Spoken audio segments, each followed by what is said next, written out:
Good day, beautiful people.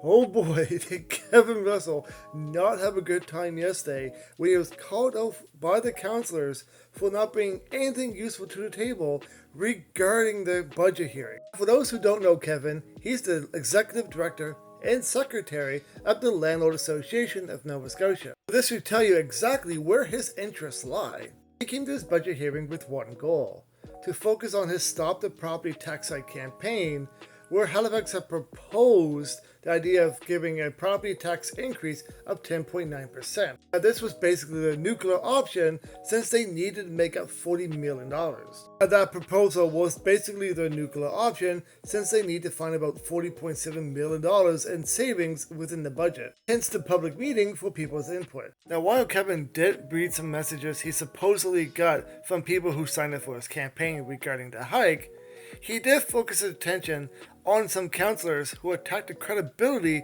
of his campaign. This campaign seemed a little fishy to the council members, and the first red flag was pointed out by Sam Austin, who stated he received multiple emails from Stop the Hike campaign and recognized one of the names in emails of a person he knew. He stated that person has very distinctive mannerisms and ways they speak, and the email did not read as them at all. But he decided to take a look at the website himself and noticed there was an option for pre-made templates, which didn't really bode well for the authenticity of the supposed messages that Kevin was reading. Another council member, Nancy Hartling, who was a software developer prior to being elected, pointed out another issue with their website. And that is, there was no checks to make sure the postal code that you put in was correct so it could be accepted from anywhere. This draws only further suspicion regarding their campaign. Now, Councillor Janet Steele asked Kevin where would he like to see cuts in the budget so they can trim down this $40.7 million,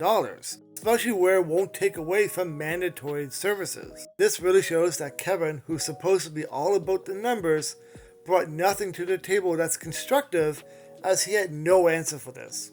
I have to give him a little bit of credit because raising concerns regarding property tax increases, food tax increases, utility increases is something that affects all Nova Scotia. But who's going to question him about all of his landlords under his union increasing rental rates beyond what Nova Scotians can afford? As of right now, there's nothing stopping them from increasing their rates however they want. So to me, it's a tad bit rich hearing all this complaining about rate hikes coming from this association. But again, this is just my opinion on the matter, and like always, I'm very curious to know, what are your thoughts about this in the comments down below.